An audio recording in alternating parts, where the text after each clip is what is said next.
What's up, everyone? It is 2 p.m. on a Wednesday afternoon, which means you're tuning in to Cannabis Legalization News. I'm producer Lauren, and today we're joined by Todd LaPant of NorCal Vans to discuss transporting the plant we all know and love. But first, we do have to get into a little bit of cannabis legalization news. So, Tom and special guest host Dustin Robinson, how are you guys doing? I'm doing great, Lauren. Thanks for bringing us on. And stick around, everybody, because at the end of this, I'm going to figure out, you're going to see how you can get one of these books. I have two of them going out, one to Donald in Pennsylvania and one to Damon in Kentucky. So watch until the end. And you're also going to see what the heck is going on in Florida. And thank you so much, Dustin, for being on to help us with that. So if anybody here is interested in Florida cannabis, please smash those likes and subscribes. And Dustin, what is the news out of Florida with their cannabis scene? Well, thank you for having me, Tom. Excited to be here as usual. Really enjoyed working with you on some of these Illinois applications, and I'm back to the good old Florida marijuana industry. Lots going on, actually.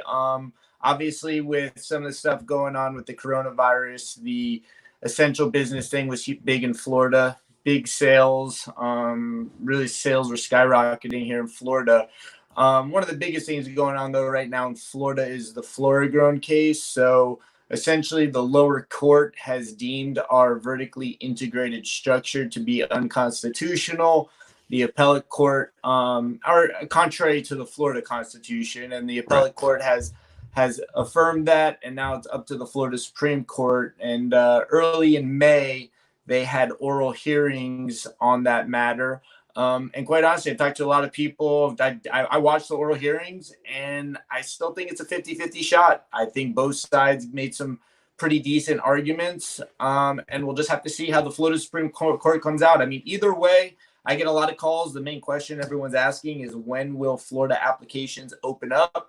And it will be largely dependent on how the Florida Supreme Court rules. I mean, even if the Florida Supreme Court affirms that case, that means the legislator will need to wait till they go back in session, most likely, draft a new statute, put out new rules, put out a new application, let people apply, go through the scoring process. And we know, Joe, we've gone through that just recently with Illinois. We know how long that process takes. So I don't see us I think we'll be another 8 to 18 months before we see any additional licenses issued. That is the question out there of when these applications will be issued has created a little bit of fluctuation on the valuation of some of these licenses. But quite honestly, the values are still holding strong. I mean, they're not where they were a couple of years ago at 67 million.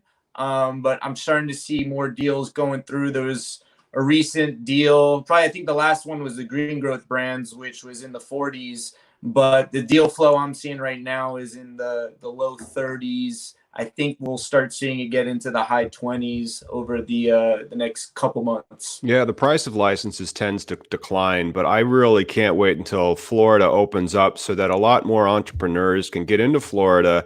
And if the Supreme Court does open up the state for additional license offerings, I hope that and I've read some of your blog posts where you actually do advocate for the model that Illinois used to address the social justice reforms. And I think the social justice reforms now are all the more important, especially with the goings-on of the protests over the past week. The type of social equity that they built into the Illinois law is quite powerful, but it does take some time to work. I mean, we have this R3 program in our Illinois program that attempts to rehabilitate and restore all these disproportionately impacted areas that were blighted by this drug war that has created a whole mess of problems. And Dustin and I worked on a couple of applications for these rounds. And yeah, he just mentioned like, well, when are we going to see in Illinois? I don't know. I'm not sure when we're going to see the licenses be announced, but a lot of people that have been planning their businesses are just in a limbo.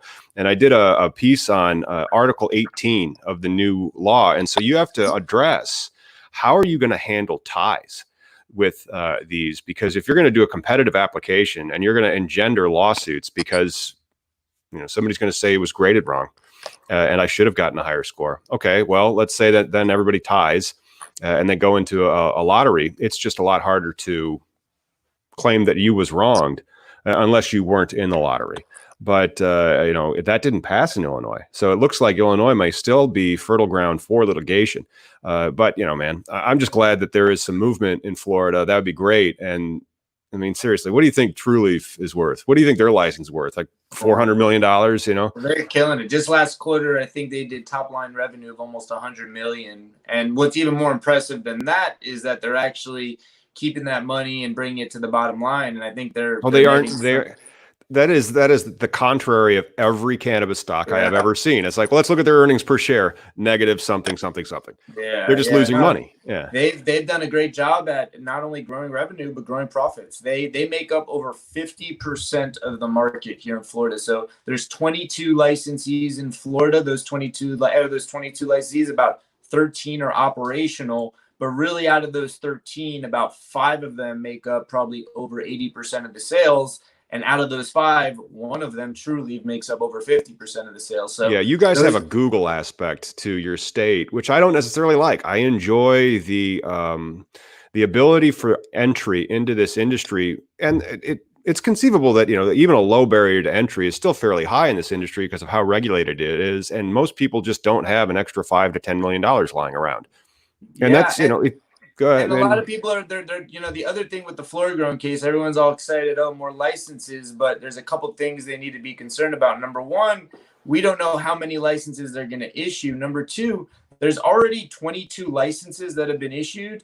and there's only almost 400,000 patients in Florida. So really, there is a sufficient amount of licenses to currently service the patients right now. So while I certainly advocate for more licenses and I want there to be more licenses, I also respect the economics of the situation and understand that we don't necessarily want to flood the market with licenses when probably once these 22 licenses start becoming fully operational, they should be able to service the patients in our state. So, that's another aspect I think people need to understand. After this Florida grown case, it's not like they're just going to say, all right, let's issue thousands of licenses. They may issue just a few, and we all know it's going to be extremely, extremely competitive. And expensive. But I still think that Florida, Illinois, any legalized state can support a craft cannabis industry, which would be different than True Leaf. I mean, I've been to Tampa. My siblings live down there, and they're a great brewery culture. And you go to like one of the breweries in Tampa, it's not like that was cheap to build. Like that brewery still has a high cost barrier to entry. What did you think? That cannabis was just going to be free to get into? No. I love the concept of the craft grow. Really, it allows way more people to enter the market. Right now in Florida, there's literally no limitation on the size or the amount of grows that you could have if you have a license. So that's why Florida is really a super license. Not only could you grow, process, dispense, you could have an unlimited size. And actually, the dispensary cap actually expired back in April. So really now there's no cap on dispensaries either. So it's really, once you have a license in Florida, it's go do whatever it is you want. But, now some of these licensees are getting a little bit smarter, and I'm working with some of the new licensees, a couple of these licenses that have flipped, and they're starting to see the value in not trying to build out like 100,000 square foot grow, but instead maybe having 10,000, 15,000 square foot grows spread out throughout the state. So rather than doing something really big, now they're even on their own volition doing something somewhat like a craft grow, where they're doing smaller grows spread out across the state so they can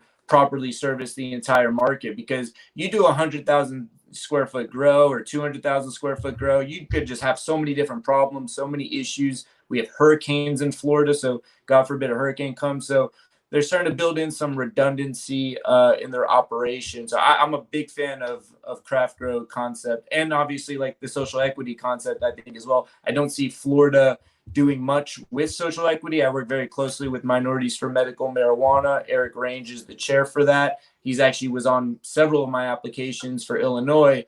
And, we've talked at length about, what Florida can do from a social equity aspect. And we have some plans and we're doing some advocacy work and some lobbying, but unfortunately, I don't know how successful we'll be with that. Yeah, it's going to be something, and we don't necessarily know. And that's one of the things that it's hard to advise clients. It's like, well, We're not sure, but let's try to do our best and approach this in a reasonable way. And I do enjoy that they're actually approaching it like a business as opposed to a hustle, a stock raising game. Like, you just saw Canopy growth right down $1 billion of loss. I mean, wow. And then talk about big grows. They have, huge canopy space, and they're just making all sorts of flower, and the price is just crashing. And then I don't get how they're going to stay afloat. Well, you saw Green Growth Brands. They bought their Florida license just a few months ago for over $40 million, and now they're trying to get into bankruptcy. And I've heard rumors on the street for what it's trading at, much below what they actually paid for it just a few months ago. And then you have Acreage that did the same thing Canopy did. They went out and bought as many assets as they can, assets being licenses, and leveraged them up. And now they don't have the capital to operate. And I'll tell you, here in Florida, just did a $60 million raise. Acreage is a mess. They spent, I think, $67 million on a license here, and they've opened up one dispensary, and they just opened it up to meet the compliance requirements. They're really doing a nominal amount of sales. So that was just a complete blunder for Acreage. But then we got MedMen closing down stores in Florida. I mean, we have all the big MSOs are here in Florida. And as everyone knows in the industry, their cash situation is just dire. So it's funny because the dispensary cap went away, and you would think everyone would be gobbling up all this dispensary space, but quite the opposite's happening. They're actually closing down dispensary spaces because they don't have the capital to expand. So it's an interesting situation out here. Well, I like that they're focusing. Some of the operators are starting to focus on the bottom line, and that's resulting in success. And that can bring us into our guest. He's got a new product that he is selling that can help with the bottom line. So the vehicles, because this is cannabis transportation, so important, especially in Florida where you guys have delivery. It'd be interesting to talk to him about delivery applications as well, and because we don't have that yet in Illinois. But let's bring on the guest. Hey, Todd, what's going on? Hey, how you guys doing today? Good. Thanks for joining us. Can you tell us a little bit about NorCal Vans? Yeah, NorCal Vans has been in business for about 30 years, and our main product has been converting full-size transit vans for the non-emergency medical, commercial style, wheelchair, shuttle bus, that kind of application. And here a couple years ago, when California adopted regulations regarding transportation of cannabis, we kind of took that on and said, hey, we could do this. It totally kind of out of our market. But, my wife had an idea. We have some friends in the soil business. I don't know if you guys are familiar with the Earthworm Soil Factory, but they kind of put us in touch with a company that needed some transport vans, and we developed a product, and we've been going with that ever since. That really sounds like the Bovida people. We had the Bovida people on a few months ago, and they had a type of product that was used to maintain relative humidity for musical instruments and for cigars. And then suddenly, after the regulations changed a few years ago in California, they started getting all these orders for Northern California for some reason. And they've pivoted into it, and now it's one of their chief revenue sources. So it sounds to me like this is an ancillary business, which the cannabis industry has provided a new opportunity for. Absolutely. And, it fits. We convert vans. We're a Ford pull, so we order the vans directly from Ford, or we work with Ford dealers, and that's what we do all the time. I mean, before this pandemic, we were doing 34, 35 units a month. So, we can move through a lot of vans, and, it just totally fit into our space. It was a little challenging to market because, most of the people that are dealing with non-emergency medical are government agencies, and it's a bit challenging to throw that out on your website in terms of the relationship of, oh, here we're selling all this stuff to the government, and now we're, doing stuff with, cannabis vans. So it was a bit challenging to kind of deal with that side of it. But it's been promising. It's led us into a lot of areas. We first started with building a front partition and a rear double door partition in it, and we would disable the slider doors.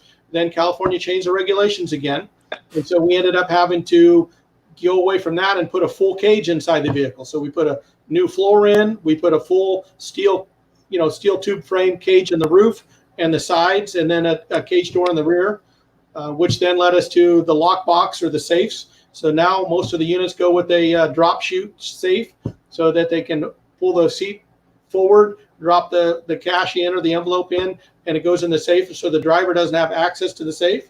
So that's working out well. It also led into full insulated interiors.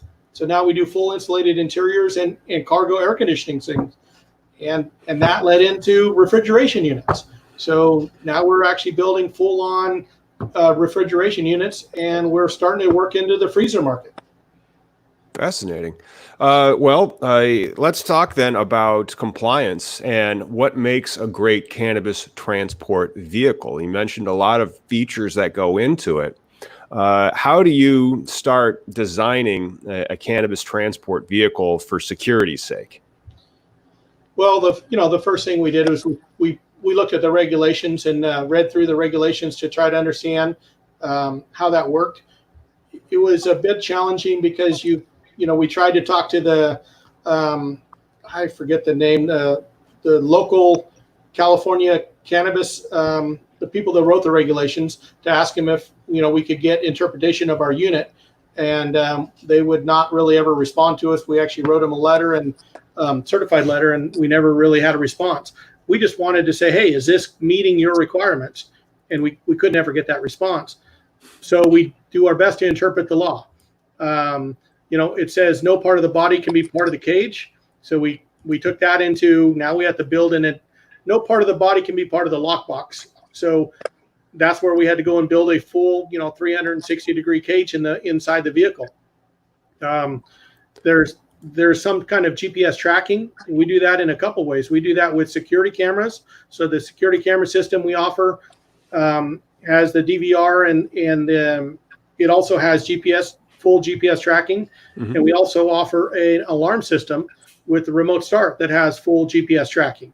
So kind of do it either way. In fact, the refrigeration system that we offer, which is an electric system, has telematics built into it. So it has GPS tracking. The lockbox, some people offer a real inexpensive lockbox that goes under the seat, or a center console lockbox to meet that requirement. Or, a lot of people go for a safe. In fact, I had a customer call me today. He just purchased a vehicle, and he is like, well, your safe that you're put in here is just too small. Well, I'm surely not used to dealing with cash. Especially not cash in pounds, well, how much does $100,000 weigh? I don't know. The safe that we're putting in is like 18 by 18 by 18. And he said, it's stuffed. And he could not make his second delivery. Wow. Yeah, that's one of the trade-offs of the cash-only business. And we hope that the regulation at the federal level with the Safe Banking Act catches up, because then that safe, while still going to need to be there and important, would become less so. It's not going to be so jammed with hundreds and 20s. That's fascinating. So then you mentioned a product in the green room that you guys have developed, which I think is interesting because it helps reduce the barriers to entry, because this sounds like a fairly expensive piece of machinery that you need for your cannabis company to be able, especially in Illinois, where you have to have this transporter license as soon as they're issued to be able to ship cannabis from point A to point B. So if I was in Illinois, would I have to order a custom-made vehicle and have it shipped from Northern California? Yeah, that is just not feasible to ship a vehicle across the United States like that. So what we have kind of started on, and we're just kind of launching here, I think this week, we're launching on another website, but we're going to provide a canna cage. So what that is just a kit of these panels and B-pillar and all these pieces that you can purchase and we can ship to you, and you can have your local upfitter install it. You can have your local mechanic install it, or if you want to take it on, you can install it. So it reduces, we wanted to open the market up so we can get across the whole United States wherever it's needed. And we know people are not going to ship a vehicle from Illinois to California to have us put, a $10,000, $15,000 conversion on it. So yeah, it's a pretty expensive thing. Some of these go up. I just sold one the other day for a freezer van. It was a $28,000 conversion. Wow. On top of the chassis. Now, what products are they shipping that they want the freezing? I'm a lot of the oils.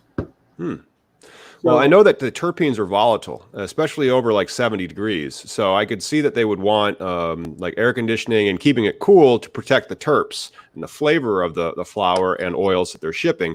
But that's pretty interesting that it could be an extra $28,000 if you want to do all the bells and whistles. However, like I remember the regulations in Illinois, it's probably fairly similar to the regulations in California, the amount of the security that goes into it with the lockbox, but then also the technology with the GPS. Yes. Dustin, how is the regulation in Florida regarding the transportation of the product? Yeah, so in Florida, back to the vertically integrated model, we have to grow, process, dispense, and deliver the marijuana. So that one entity needs to do that. So you cannot contract out for delivery, and there's not a specific license for delivery either. So it is really the very same entity that is growing it, is processing it, is dispensing it, and is delivering it. So you do have to have it, they have the seed to sale system where you're going to have to track it. You're going to need a transportation manifest. In Florida, they require 2 people in the vehicle at all times. There's certain requirements there, but nothing, they don't really have too much information regarding, what the cage and the type of items that need to be a part of the vehicle here in Florida. I'd imagine as they start licensing delivery companies or transport companies, they might start to round out some of those requirements. But I think right now they probably feel pretty secure, being that it is the same entity that is growing it and dispensing it that's also delivering it. So it's not changing hands as many times. But certainly transportation has become extremely important here in Florida, especially with the pandemic. So, we're definitely, I think as things go eventually horizontal, I think the delivery licenses will definitely be something that will be highly sought after. So Dustin, there's delivery in Florida, right? If I was a medical patient, yeah. There's no regulation on so it could be pulling up in just a pickup truck, some guy with my medicine. Yeah, there's really not much as far as the actual, there's some regulations, but mainly they require you have a transportation manifest. They require that, if you're bringing it to a third-party testing lab or you're delivering it to a patient, that, you have to track, have someone sign off for it. So basically everyone that touches that plant or that product is going to have to show up in that seed to sale system so that it's all tracked and traced the entire time. But right now there's not a huge amount of regulations with respect to the actual vehicle that needs to be used. In fact, I think a lot of them are using Prius to deliver product. I know even in Illinois, I think we actually listed for our delivery application the Prius, since there was a big push for the environmentally friendly vehicles. Oh, no, I didn't list a Prius. I listed more of a cannabis transportation. Did you? The stuff that NorCal builds, simply because it has the security and the regulations that they called for the security, and then also the GPS and stuff. Because the thing in the Illinois law is different than in the Florida law in the sense that there is no delivery. This cannabis transporter license is A to B. So you pick it up from the manufacturer, you take it to the retail outlet, and then you make sure that it's safe. You make sure the cash is accounted for and that the product is tracked, of course. And so Todd, how much is one of these modification kits that I could then have my local guy do? If as we talked earlier, there's a lot of different options. Right. So if you look at a base package, I think we're selling it somewhere around $4,500 for a Transit Connect, which is a pretty popular unit. Yeah. And then it goes up from there. Then you go up into the $6,000-$7,000 range for a mid roof, low roof. The Ford Transits. There's a lot of variety of them. We've also started kind of going into the Ram ProMaster and the Sprinter. We've had some calls on the Nissan NV200 and the other unit. But we pretty much have to build it here first because I have to see it and design around it. And then, we have our own fabrication shop where we build the steel tube frame and the expanded steel and put all the locks on and get it all powder coated. We do all that right here in-house. Wow. So we don't, the safe, we have to buy the safe, but we put a kit together on, the bolts and the hardware and a good instruction sheet on how you put it together. The alarm system, I will probably direct people to go buy the alarm system at their local place. It's just not going to be cost effective for me to sell them a kit that they'd have to take down to have somebody install. The security camera system, I think we can go either way. And in the security camera, it's pretty expensive parts, but I think I can put together a good instruction sheet and all the pieces, so they buy one package and they get everything they need that works with it, rather than them having to select this camera, and all those other pieces. So. Well, yeah, that's great because there's Ford Connects everywhere, and Illinois is a lot closer to Detroit. I'm not saying they're made in Detroit, but then having the make and model and specs, then you're like, okay, I know exactly what I'm building to, and then you could manufacture your security cages and stuff. That is correct. We actually we did this a couple months ago with the company out of Michigan. They called us. We had it ready. We were in the process of kind of developing the packaging for it, and they called us to say, hey, let's do this. And we shipped them our first can of cage kit for Transit Connect. I followed up a couple weeks later. They said it went great, installed great, customer was happy, and then everything slowed down. Yeah, everything sure did. I tell you, hopefully one day it'll open up and Dustin and I will see how much or if any of our clients won. And if there was a lottery or who knows, it could be a complete mess. Where have you been seeing a lot of phone calls coming from for NorCal Vans recently? In the last week or so, I've gotten a lot of interest in California. And then, a month or so ago, I was taking 5-10 calls a day from Illinois. I mean, call after call after call from Illinois. I haven't really heard anything from Florida, but, I can see why. There's no real requirement for the transportation on it. That's right. A lot of it in Michigan. I've gotten some calls from, Arkansas, Oklahoma, Missouri. So it's kind of all over, but Illinois has been a really, really hot spot. Not sold anything. No one's ever placed an order from that area. I know why. I can tell you. The reason is because they all wanted you on your application. And so now you're on all these applications. And then once they win or lose or draw or whatever in about 4 months, let's say, that phone of yours will explode again from all those people from Illinois that now want to make those orders because they've won making representations to the state. And so that is a condition of their license. And so when you were explaining this new product, I'm like, because I use NorCal for my applications because I'm like, it looks like they're hitting the statute. They're compliant with what they're trying to look at. And it looks like this is a safe, secure vehicle that has the GPS, it has the cameras, it has the the safe, it has the cage. One of the things that I did wasn't necessarily a Prius, but we're in Illinois, so ethanol. We grow corn, so they like to say that ethanol is more carbon neutral because it was farmed here and then it stays here, or whatever. And so we were able to do that, but we still don't know how many applications in Illinois were filed for the transportation, or for the infuser, or for the craft grower licenses. And that's something that we don't know. I mean, it's really annoying because they stopped. And the reason why the phone calls probably stopped about May 1st was that was when their applications were due. On April 30th, all the applications had to be postmarked and out the door. And so because of that, then you're late. And so nobody's going to call afterwards. Sure. But once they announce who wins, those phone calls will pop up real quick. Well, I'm looking forward to it because, we put a lot of effort into it, and then, it took a lot of time to put all those quotes together. And, especially on stuff you really haven't built yet, you have to kind of do some estimation. And, manufacturing, it's all about volume. I mean, the more orders we can get, the more I can make it efficient in the production floor. Right. Building one-offs is not it doesn't make any money for us, building custom units. Mm-hmm. It's fascinating. Dustin, you got any questions?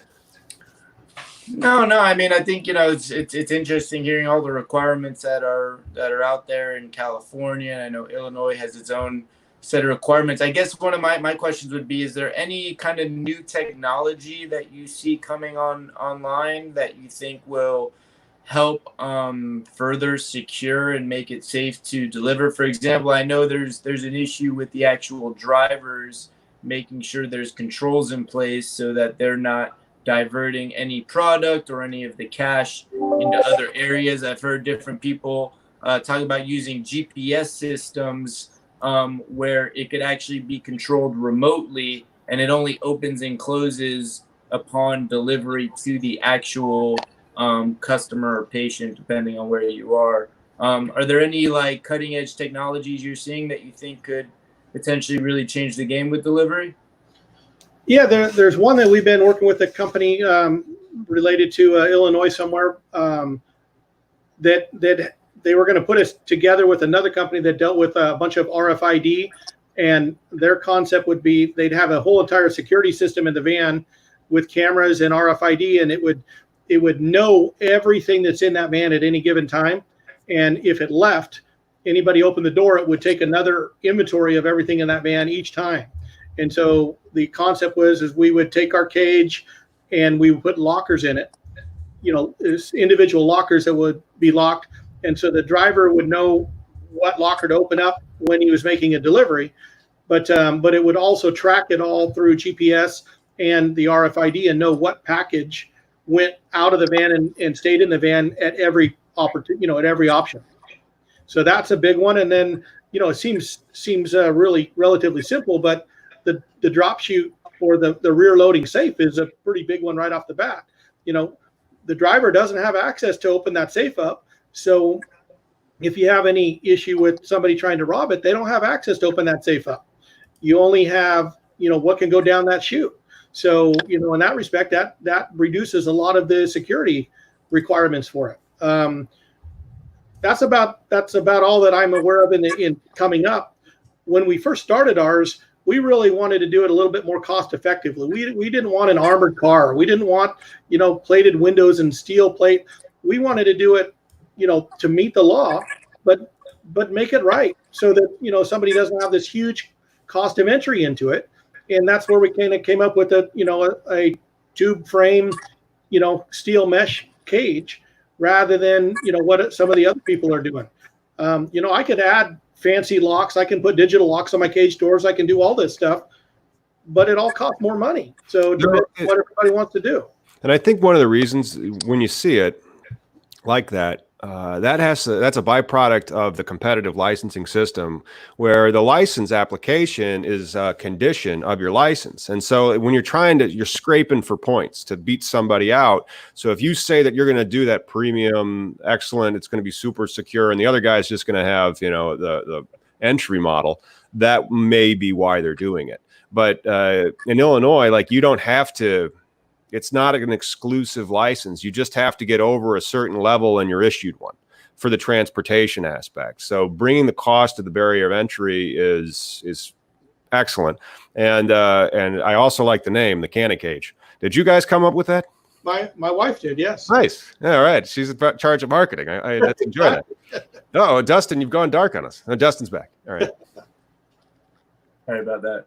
It could have been I was going to say that, the cost thing is important. A lot of the dispensaries messed up with, we talked about at the beginning of the show, the MSO spending all that money. They spent all this money making their dispensaries look like Apple stores. And I think now a lot of these dispensaries are starting to scale back and say, all right, let's be more cost efficient here and just make a dispensary that gives our customer what he really is looking for. And I think it's the same thing you're talking about with the vehicle. You could put all the bells and whistles, but at the end of the day, if you could do something a little bit more cost effective and the customer's happy, just as good, if not better. Yes. The other thing I'd like to mention, and you talked about the environment. We do offer hybrid kits on the full-size Ford Transits. So, we can reduce the cost, the mileage, miles per gallon, increase the miles per gallon, and it actually has a return on investment. So it's pretty positive. Whereas some of the electric conversions, we can do an electric conversion on a full-size Transit, but there's almost, it has hundreds of thousands of miles before you can go to a return on investment. But, if people are looking for that, we do have both of those options as well. Well, that's pretty reasonable. I might have to update my applications for the transporter license for next round. And the transporter license application round in Illinois appears to be an annual tradition that was just started this year. It'll be open again next February, I believe. It's actually in the emergency rules that they came out with in the state. But that's really cool that you would be able to then address your environmental and then also your security and then also your bottom line, in the sense that you're not just spending money because you have it. That's really, really an interesting aspect to it. So this whole new revenue stream for your business is how many years old? We started in 2018. We went down to we got a call from a customer, Flocana. I don't know if you guys are familiar with Flocana, but they ordered six units from us. We actually built a demo unit, took it down to the show in San Jose, California, the Cannabis show down there. Nice. And we were one of two vehicles at that show. I've been to a lot of shows in my life regarding, truck equipment stuff, but I've never handed out more flyers than I did at that show. I think we handed out 500 flyers in a matter of 12 hours to show. And we had a small Transit Connect, which is, cost effective by itself and is pretty fuel efficient. And that's where it started, and we've been doing that ever since. And it picked up pretty dramatically there at the end of last year. We're so new into it. We're learning the highs and lows in terms of the product. Right around harvest time, everybody wants a vehicle, but harvest time's not all the time, and so you have these lows. And this fall, September, I want to put a couple vehicles in stock, so I have them when they call. Rather than they call and say, oh, well, I can't get a vehicle for a couple months, plus it's going to take me a month to build it. So, it's just a learning experience regarding making sure you have the right components, the right stock, and the right vehicles for what the customer wants. That's fascinating. The outdoor crop is what you guys, we aren't allowed to have an outdoor crop. Oh, really? Dustin, outdoor crop in Florida? Absolutely not. You guys have better sun and humidity and temperature, and it's mild at night. You guys could grow some darn good outdoor cannabis. We got some tough humidity out here, though. It's a challenge. But I'll tell you, it also depends on how you define enclosed. In Florida, they use the language it needs to be enclosed. And it seems like really what they're getting at there needs to be some sort of walls and some sort of roof, and the DOH likes there to be not grass on the floor. So a lot of people overlook the floor. You may have to drop some cement on the floor to make it enclosed. But at the end of the day, I've seen some hoop houses that are not what you would envision as enclosed, so it's kind of a loose interpretation of what enclosed space is. But there's some greenhouses at least that are bringing the price of the ounce down in Florida. Yeah, for sure. It's and the AC units are what really kills people. I mean, they're being quoted out at $200 per square foot when you're putting HVAC in. So that drives the cost of your grow up tremendously. Well, I'm a farmer. I mean, I grew up on a farm and have lived on a farm, and I have yet to see why everything has to be grown in a greenhouse. Yeah, well, I've been spending a lot of time. I was actually just yesterday, we went to go see a bunch of marijuana grows in Florida. One of my clients is looking to buy one here, and it's interesting talking to everyone. Has a different opinion about whether you need HVAC, whether you could do outdoor, whether you should do greenhouses, whether you need full indoor. And every grower's got something else to say, and it's kind of hard. I'm not a farmer. I'm an attorney, but it's interesting hearing everyone's perspective on it and trying to make sense of it all. Yeah. I think the regulations bear some responsibility for why it can't be grown outside. I mean, Illinois hemp was just fine last year. We grew a lot of hemp flower outside. And there's no reason that CBD couldn't have been THC. It would have brought the price down substantially. However, we have very similar regulations where it must be grown in an enclosed, locked space, and then they just define enclosed, locked space. But they do actually provide greenhouse. And then it just becomes, all right, well, let's talk about the climate control in Illinois. What are your temperature swings? Well, in February, it might be -20. Yeah. But in July or August, it might be 100. And so that's a huge swing. If you're trying to do a light depth greenhouse in Florida, where maybe at 110 to 68 or 58, something like that, a little bit easier to keep it between, because the plant really doesn't like it when it gets between, less than 70, more than 85 or so, and that's one of the reasons why these indoor farms, insulated indoor farms in Illinois, I think are so popular. But I have heard that there are some of the providers that do have light depth greenhouses out there, and you might have to just ensure that you have a good insulation, but then you're able to get some sun, and then you'd have to supplement with a few lights. But that is what I hear is your loss leader at the dispensaries, like the $25 eighths. Dustin, do they have $25 eighths in Florida? Not quite. But I will tell you, one of the things that everyone talks about having the highest quality flower, and I think in the beginning, I think people were intrigued by it, but we're seeing that the best sellers are just a good, not the best quality flower, but decent quality flower at a good price is really where I think the money is at for a lot of these growers. So if you could produce it at a relatively cheap cost and not sacrifice all the quality, I think you could do very well in all these markets, really. Awesome. Hey, Todd, was cannabis deemed essential in California? Yes, absolutely.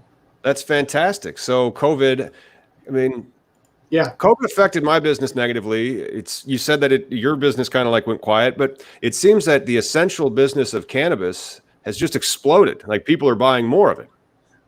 That's what I've heard. There's no local dispensaries here in our county, but in California, it was definitely deemed essential. And yeah, we had a huge drop off with this COVID-19, and we had to lay off over half of our staff, and we're still worried about making it through because Ford shut down, and we do all Ford vehicles. Well, we're not seeing vehicles until July or August. Yeah, but you still get expenses. The utility company still wants me to pay them. Yeah, and the building lease and the building and the loan and all that stuff doesn't go away. Yeah, that's scary. So what would federal legalization mean for NorCal Vans, you think, and the cannabis transportation industry?